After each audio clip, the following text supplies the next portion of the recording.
So, Vanessa, you're very welcome to our series of recorded interviews on Zoom with people who have graduated from respected acting degrees in Ireland and in Britain.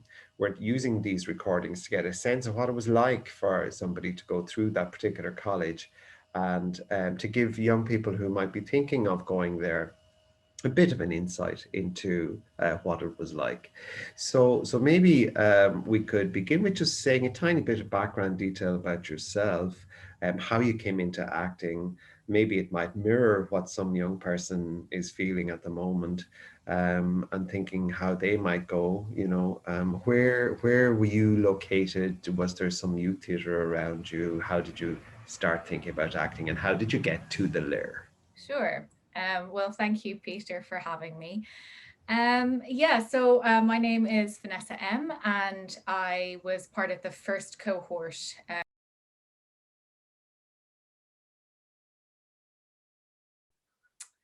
I was I grew up in Singapore, between Singapore and Ireland. And my mother is from the Philippines, and my father is from Loughrea in County Galway.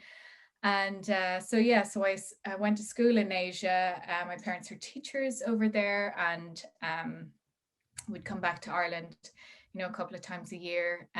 In school, I, developed, I loved acting and um, going to the theatre and things like that. But there wasn't in Singapore, certainly at the time, there wasn't very much of a rich cultural theatre Really?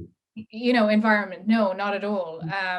So there was, I remember an amateur stage club. It was called the Stage Club in Singapore, and I'd go and watch and see their performances. And then I also joined a youth theatre club in Singapore as well. Right. But I would, sort of being someone of dual heritage and, going back and forth to Ireland, I didn't have any connections in Ireland to the theatre community there. And I remember when I finished school, I applied actually to the Trinity program Yeah. and, came back, but I was really green in terms of, I just had no connection to the culture, the theatre world in Ireland or in Britain at the time. So I was very, very uninformed, and I had no connections. No, there was no one in our family was an actor or knew actors really at the time that was around that I could speak to. And Yeah. yeah, so I think I got as far as the recall, and I felt in myself that I just didn't know enough, certainly in the interview stage of the audition process to carry myself confidently enough forward. So I remember like going, well, what will I do? What will I do? And I ended up just going, I had an auntie in New York and, saving up to get a flight over to New York. And I went over and studied at the Lee Strasberg Theatre and Film Institute for a while. And Wow. I did a dance program as well while I was over there. And so I was in New York for a few years. And again, I came back. I came back to Ireland after that, and I slowly started to get to know the theatre scene in Dublin. I started doing some profit share work. I, did some short films, some independent films, and it was slowly starting to make, you know, um, connections in Ireland in this community, and then sort of a few years later, I was getting to the point where things were a bit stagnant. I didn't really know what I was doing next, and I was like, oh, what will I do? I'm also from a background of like, I've moved around my whole life, so it's like, do I move to London next, or what do I do? And then in the paper was an ad for the Lear Academy that was opening up in Dublin. It was going to be a conservatory type training, partnered with RADA in London. And, I'd always wanted to go to RADA, I just didn't have the money to consider that. Like, you know, you have to get over there, and then you've got to live over there and all of that. And at the time, it felt like a mountain, you know. But when I saw the Lear being advertised, I said, well, this is wow, you know, it's in Dublin. It's exactly, you know, because there wasn't anything like that. I mean, I know we've got the Gaiety and we've got the Trinity program, you know, but this was coming across as, you know, the drama school experience, you know, Absolutely. in its traditional form. And so I just said, okay, well, I apply, and if I get in, wonderful. And if I don't, I carry on, and that'll be that. And, you know, I don't stop, I'll just find another way. Yeah. And so I applied, and I remember going into audition, and, you know, and the rest really is history. I got in, and it was a lovely, happy ending.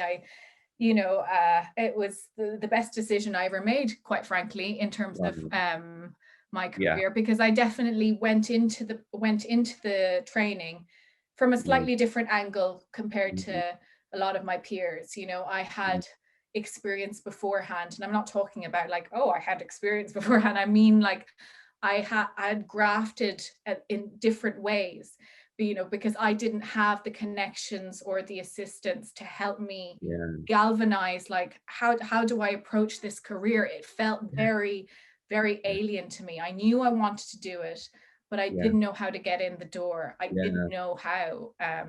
So I can imagine there are many people who watching this would feel exactly that. I'm glad you touched on that point about really interesting thing you said about you're not having anybody in your family at all, or friends or social group mhm, who you could connect to with about acting. yeah, You know, refer to or to talk about or to even bounce ideas from. And I guess there's a lot now, of course, on YouTube and stuff, but maybe there wasn't then so much. yeah, Uh, but that's a big thing, isn't it, for people feeling sort of isolated a little? 100%. Yeah, because you miss the support, I guess, is it, or the Yeah, information? I think, you know, which is why when we create, you know, things like mentorship programs, or, you know, um, things like what you're doing, Peter, you know, is where places and touchstone for young people to ask questions, and Yeah, to get answers, that are tangible, to understand. Because yeah, certainly for me, I didn't know who to ask, yeah, and I was yeah. very much an outsider in Ireland at the time. You know, That's another aspect that a lot of young people might have about that dual heritage, spending some time in one country and another and more time in another. I know in the past some of our young people have found that challenging, not having a deep network fully in one, and therefore not really knowing which identity to pursue, how to marry both of them together, oh, where completely. what kind of actor I want to become, because they're very different traditions. Yeah, If you know about both, kind yeah. and all of that's equally confusing, isn't it? Oh, definitely. And when you decide that you want to pursue this, fully, but you don't necessarily see yourself represented in Yeah, the tapestry of, yeah, like, the theater world or the film and TV world in this country, yeah, you question yourself, you doubt yourself, and, you yeah, know, and it's that thing of, you know, I'm so glad I did all of these things, you know, and I yeah, really believe it's important to continue encouraging and celebrating diverse talent, in Ireland, because, you know, things will change, and, you know, and it yeah. is happening. It is. It is. You know, it is Yeah. happening, but, you know, 10 years ago it was a very different story, Mm. you know, and that's very recent. So it's, you know, it's really important, I think, to create and open up these conversations for people to Sure. realize that it is actually completely accessible and completely, within your grasp to, you know, if Yeah. this is something that you love to do and really want to do, quite seriously, then, you know, it's there for you to take. So let's reiterate that point. Yeah, It is completely accessible. It is within your grasp, you yeah, said. And if that's what you want to do, yeah. it is there for you. Hmm. That I think cannot be said again and again enough. Yeah, It's so true. It's there. it's there. We don't have, of course, acting or drama in schools really, so people don't have that kind of language or tradition of it in Ireland, whereas they do in the UK. Yeah, Maybe they do in Singapore. And when you come out of school in the UK at the age of 18 or 17, you kind of know already what acting is about and you want yeah. to do it. So here, and I think the Lyre is good at this perhaps, they often take in older students, don't they? They're not necessarily 17. That's it. Like Yeah, I think more and more the Lear is becoming a more diverse, space for students. But yeah, in our year, and which were the very first year, there was a couple. Well, there was a few of us actually that were older students. Which was so nice. It was nice for us as the older students, but it was also nice because nothing had existed like that. So they were really open to taking on students that didn't have this opportunity the year before, the year before, the year before that. So they were really open to taking on students from all backgrounds. And so we had students that were literally just out of school, and then students that had some work experience and life experience behind them as well. excellent. Fantastic. Mhm. And on that topic of the kind of person who might be suited for drama school training, are there any kind of qualities you think that maybe would help somebody in that 3 or 4 year degree period? 3 year for most people. Yeah, I think discipline is a huge thing. And from that I mean that you are sure this is what you love, Yeah, and because if you love it, you give yourself to it. um yeah, so it's that thing of it's not the typical university experience that most prospective drama school students have gone in with doing their research. They know that it's a rigorous program, it's 3 years of intense training, and they know that. But there are a few students who don't necessarily have that research behind them and go in and go, oh my god, this is a lot, and I was thinking I could maybe miss class tomorrow and go out tonight. And you can't really get away. Well, you can't get away with that as a leader, drama school, because it's a very different thing. It's what's a typical day like, or a what was it typical like? day. I mean, so you're in college all day, Monday to Friday. So you could start off your day with a movement class. And then, after that, you might have a voice class and then a Yeah, dialect class. Then you'd have your lunch, and then you'd have, uh, you'd have you could break off. Sometimes the groups would be split into two, yeah, and things like that. So you've got yeah, your core, your movement, your voice, and acting. yeah, and then your acting classes. Mm. But then you've got like things like dramaturgy. You've even got things like Alexander technique classes, which are Mhm. just incredible. And dramaturgy, yeah, these are things I think that a lot of people looking at drama schools don't know, because we, as I said, we don't have this language of what's involved in theatre or Mm, acting in secondary schools. So to do something as wide ranging as this, ranging from Alexander technique to dramaturgy in third level, is fascinating. yes. We must say that to fit all this in, classes begin usually 9 o'clock, half 8. You need to be there warming up, and probably don't finish till 6 Yeah. or yeah. Yeah. So that's what we mean by a full day. It's not Yeah. like a full day in college doing something else where you have 2 hours in the day and lots of time free. Correct. Exactly. Yeah. Yeah. So dramaturgy is kind of like looking at the architecture of building a performance. Is it following the structure of a performance Well, and that's finding it it. helps? Yeah. You're learning the whole program is you're learning to interrogate from every angle. So Right. it's just multi-layered. And so Mm. dramaturgy could consist of philosophical elements, or where we really examine um, Yeah. the creation of a piece of work, Yeah. what that takes and all of that. And Yeah, it's Super. invaluable, really, And Alexander technique, I love, but many people won't know what that is. 100%. Yeah. I mean, it's it's this thing that, you kind of end up going into this room with a wonderful teacher. We were taught at the time by April Piero, and who was incredible. And, you kind of feel like, is this a sort of a physio session? Is this, what is this, but it's this sort of really holistic, uh, class that where you sort of learn to hold yourself Yeah, quite simply. beautiful. Yeah. Beautifully, Yeah. beautifully put. Yeah. Learn to hold yourself. Yeah, that's it exactly.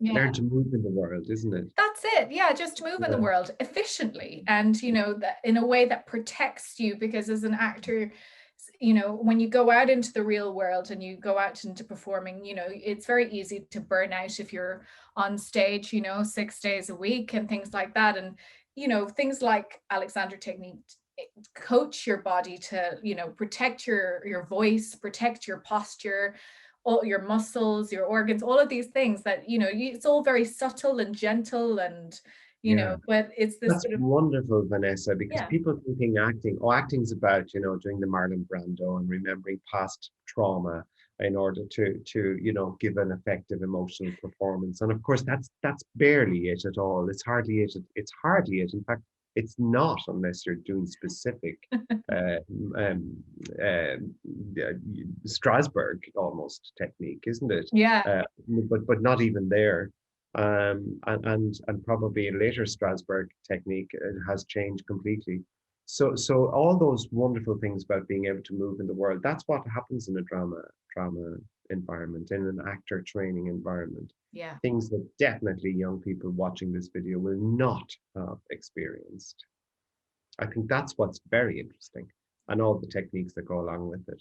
So discipline, yes, is definitely something you would need to be able to get yourself out of bed and not go out too late, and all that sort of stuff. Yeah. What other kinds of faculties or attitudes do you think, if you were looking at your colleagues and yourself, did I you all possess that got you in there? I think there's got to be sort of like, you've got to be malleable in a way that's, and by that I don't mean, oh, we're going to puppet string you. I mean open. Yeah, So it's that thing of, if we sort of shut down and think we know it all, we're never going to really absorb anything, yeah, but if we're open to the process, and we're open to people, you know, asking questions and pushing us in ways that, we examine ourselves, more deeply, then I think you gain so much more, because actually, yes, you're learning all the fundamentals of acting and actor training, but there is a huge amount of self-discovery that happens in this course, because mhm, it's so intense, and you go in so deep with with classes, and you're tapping into imagination, you're tapping into emotion, you're tapping into like all sorts of intellectual attic rooms and all of this kind of thing. You've got to be open to it, because there we're going to explore, and if you're mm, not open to the exploration, mm, you don't grow really, mm. Yeah, yeah, so very, very important. yeah. So is that sort of saying that your mental health would need to be balanced? That you would have good mental health going into an actor training course, that you might be open to discovering new things and not afraid of the unknown. I would recommend that. That's not to say that anyone with very good mental health going into the program might experience, moments of low mental health, or Yeah, that does happen, and that is just part of life. life, isn't it? But I would suggest, and recommend that going in with a very healthy, Mm. positive mental frame of mind would be a great starting point. Yeah, um, because that's a question I often get asked from parents about with supporting their young people. And you know that maybe the young person is very shy or has problems with rejection or whatever. And I think the process there is to spend a time building up some of those skills and attitudes and strengths and abilities through a youth theatre or some other form, maybe the project that we're talking about here, before going into a full program like this. And there are many PLC courses as well that Yeah. are 1 2 year courses in acting. And the Lear offers, and a lot of drama schools, of course, offer the foundation program, Foundation, yeah, the the 1 year. foundation And program. that's so I think if you're kind of on the fence with it, that's a really, really good starting Yeah. point. But having said all that, the year groups are small, and Mm, that is key, I think. And you know, the Lear particularly has a small cohort compared to a lot of British drama schools, and I think there's success in that because you know everyone gets their time, and the tutors learn quite quickly where you're feeling confident and where you're not. I remember I'm not a singer, and you have to do singing classes, and as part of your as part of your assessments that you would do at the end of each term, there would be a singing performance, and that terrified me. I was just like, I am not a singer. I don't want to sing. You know, this is not me at all. I don't.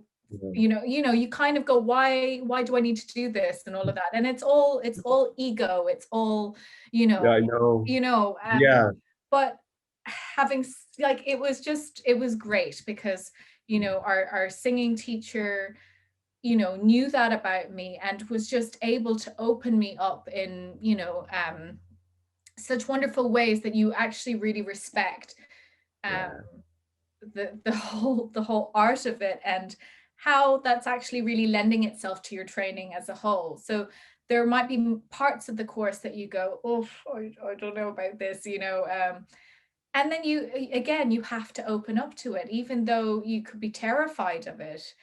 um you know yeah. but the tutors are equally brilliant at the Lear for sensing where something might be a bit difficult, or you've got some barriers up about it or whatever, and really engaging you and bringing you out of your shell, and that is also a wonderful thing. That's fantastic. So the relationship is strong. They get to know you, and they support you. Wonderful. Exactly. Yeah. And then for people who might actually know a reasonable bit about colleges, and maybe they're on their second or third time auditioning or something like that, why would you say, for you coming out of the Lair, let's talk to me a little bit about, getting an agent, networking, because Dublin doesn't seem to be a massively networked place for getting jobs for 16 young actors coming out every year, compared to London. Why here? Do they also maybe showcase in London and in New York? So a little bit about that. What's the potential future like? Maybe. Sure, yeah. So when you get to your final year, you perform in plays throughout the third year, and that will be done in the Lear in Dublin.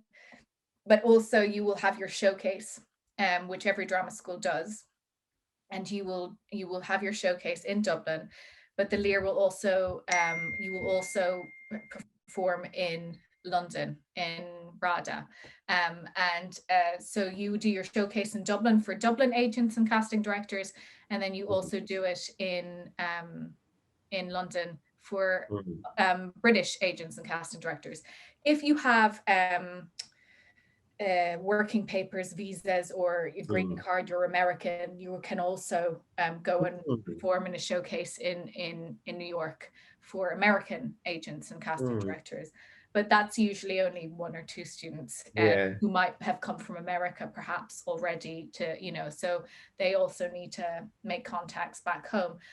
But yeah, so that again was a huge pull for me, was that the showcase was also in London, because it just opens up, and yeah, realistically the industry in Ireland is a smaller one. Sorry about that. Yeah, it is, I mean, there's no two ways about it. It is a smaller industry. So you want to go into a career that has sustainability and things like that. Yeah, And yeah, so that the really good thing is that it does, you can go to London and perform there, and you are showcasing in front of British casting yeah, directors and agents. And just in terms of keeping that wheel moving, for the actors graduating, it's good to have a balance of actors that then get representation over in Britain, and yeah. actors that get representation in Ireland. It keeps it moving. If it was on the Irish agents every year, it would be really hard, I think. It would. And what was that like for you then, going to London and meeting agents there? Did you meet agents there, or? I did, yeah. It was, I was very lucky. I had a very, very positive experience with the showcase, and I we we did Dublin first, and then we went to London, and then you kind of get told these are the agents that would like to meet you and have a meeting with you, and then so you go and meet them, and it's a bit like sometimes there'll be actors that don't get anybody. There'll be some actors that meet one agent. There'll be some actors that meet like 10 agents, so it's different for everybody. I was very lucky. I met a few agents, and I was, at the time, I'd sort of really just built up, oh, I want this agent in Dublin. This is what I want.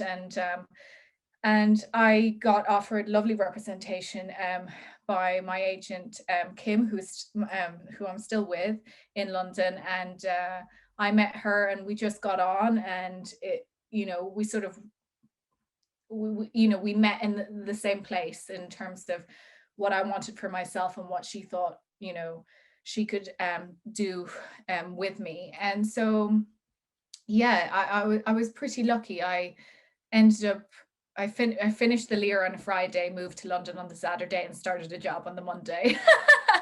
So I had a very, very lucky experience upon graduating. Yeah, very, very lucky. Yeah, so in terms of what I've done after graduating, I sort of went into theatre primarily. Oh, After training, the play I went and did right after was a play called Pitcairn by Richard wow. Bean, and Yeah. we toured. We were in Chichester, the Chichester Festival, and then we were in the Globe Theatre in London, and then we toured around the UK. So that was Wow. actually quite a long job. The first one. So I dove right. And a very high profile one if you're in the Chichester Festival and Yeah, it was Globe. a wonderful experience, Yeah. and and also for me it was the first time working with Mm. other That's other fun. actors Yes, fun. Yeah. of diverse backgrounds, because it was sort of set on Pitcairn Island. So I was working with other Mm. actresses who, came from mixed backgrounds as well. So it was actually a really communal experience for me, Mm. working with such a Nice. mixed bunch. But yeah, so I've done theatre, and the other thing to note, the lovely thing to note, is that when you're in England, it's so Mm. easy to come back. Yeah. So I Yeah. I've done Mm. few plays back in Dublin. Yeah. I did a couple, maybe two or three plays in England, and then I came back to Did do. you do anything in Galway? I actually haven't. I Have you haven't. No. not? Would you No, audition for Druid I've or never auditioned for Druid. No. no? Yeah. Okay. So, yeah, no, I don't think I have. Or maybe actually I have once Yeah. years Yeah. ago, but yeah, anyway, I haven't. Yeah. Yeah. Yeah. Yeah. But yeah, so I came back. I did dancing at Lunasa Yeah. for the Dublin Theatre Festival. I did Great. I did Look Back in Anger in the Gate. I think that was maybe 2018 or something like that. And so I've been able to come back and forth to do stuff like that. Yeah. And then I started to explore, do some TV work. So I've been doing TV work, which I'm very grateful for, since the pandemic hit, Yeah. because TV has been able to pick up again, and I've been able to work very luckily. Whereas a lot of my That's colleagues who are super. doing solely theatre work, they've been hit very hard. But Mm. yeah, voiceover work, there's video games, there's corporate work, there's you know, And the voiceover work is kind of, people don't think, but like Audible and stuff. And I think in drama schools, you get a little session on doing you do. radio play and how to do book readings, record your, all those little skills. What about the video market? I think that's huge, isn't it? The video game market. Yeah. Yeah. I mean, I just did a video game audition Did there you? last Wednesday. And What do you have to do with that? Because I know nothing about that. I mean, That world. it ranges from just your voice. So where you're just recording as if you're in a voiceover, booth. And but it's real high animation stuff. So it's super fun. It's, these are characters that are, Yeah. that are interactive with the player and all of this. So, I mean, gosh, there's a great career for, I mean, there are actors that solely work as video game actors. Are you serious? Yes, like maybe not in Ireland, or but if you go in and you get a gig, and then someone in the video game industry in the UK or America likes you, that's it.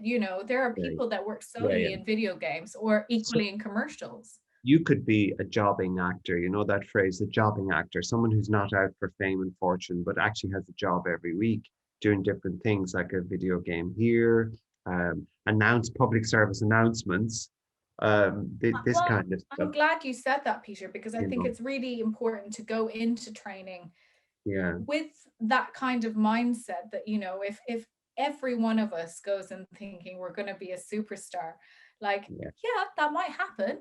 Absolutely, that might happen. But rejection is much more likely, isn't it? But the reality is that, is something like, the percentage of actors that are having to work doing other things, it's high, but there is a vast amount of things actors, like voiceovers, TV commercial work, like, where I do quite a bit of TV commercial work for worldwide markets. So I did a commercial last year for Australia, then I did one the year before for Romania, Really? So that if you don't want to muddy your sort of like, I'm an actor, but you can be doing these things for other markets that help you bring your bread and butter home. Like if you are not working, things like that, they're huge. And your agent will be the one who helps you to 100%, yeah. A lot of big agencies, well, a lot of agencies full stop actually have commercial departments. And if they don't have commercial departments, then your acting agent will often send you in for commercials as well. And again, they're great because they're well paid. It's a small amount of time you've got to dedicate to the job. But more often than not, you can get, you can travel to some fantastic places and, and meet some very cool people. And it keeps you oiled, it keeps you fresh, because and there's also the corporate thing you mentioned as well. Yeah, like I have a lot of friends that do that a lot. Like I personally haven't done much corporate work, but I have a lot of friends who do, and they work consistently in, for things like training videos and also things like doctors' exams, like medical school students or law school students, where actors are hired to be brought in to play, a patient with a symptom, and the doctor is being examined, for their final year tests, and the actors, I mean, it sounds wild, but actors, can do a variation of things. That's fantastic. And I've never thought of that one. That's very good. Yeah, and I have a lot of actors that do that repeat every year for the final year students of this X, Y, and Z, and it's great. They have a blast, and but it's these things are are paid work. Super. That's great. So there's plenty of opportunity, really, not like it used to be. And especially with the advent of digital technology and recording, all the new media, we need actors more than ever in this field. And especially in Ireland, with animation, for example, becoming a very prolific industry with more than just Cartoon Saloon, but lots of other animation companies starting up. We need voices for those films, don't we? Yeah, 100%, yeah, definitely. super. Okay, so they're marvelous. And what about so that I suppose we come into it in terms of funding, helping people to we support as well with audition work and so on.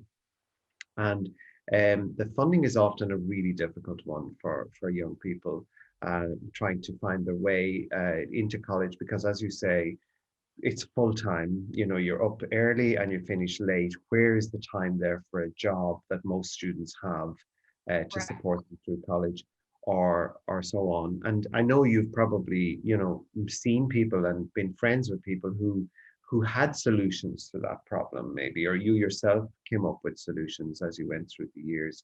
A lot of people will rely on family, I know, but are there other situations that you can help Well, yourself? yeah, well, after my first year, I didn't think I could continue.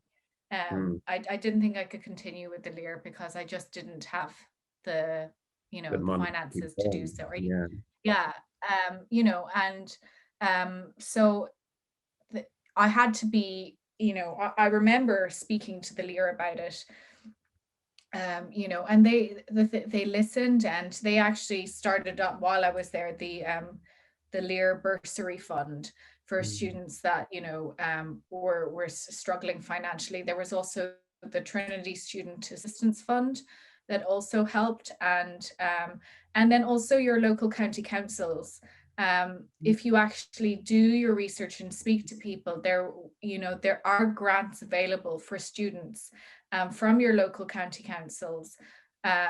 If a lot of these things are, can be means tested and all of that, but if you are eligible for them, then that's a super. huge thing. I mean, I 100% could not have gotten through the Lear without those assistance funds, And just somebody because said of. to us, yeah, they talked about the student hardship funds that RADA have and that Bristol Old Vic have.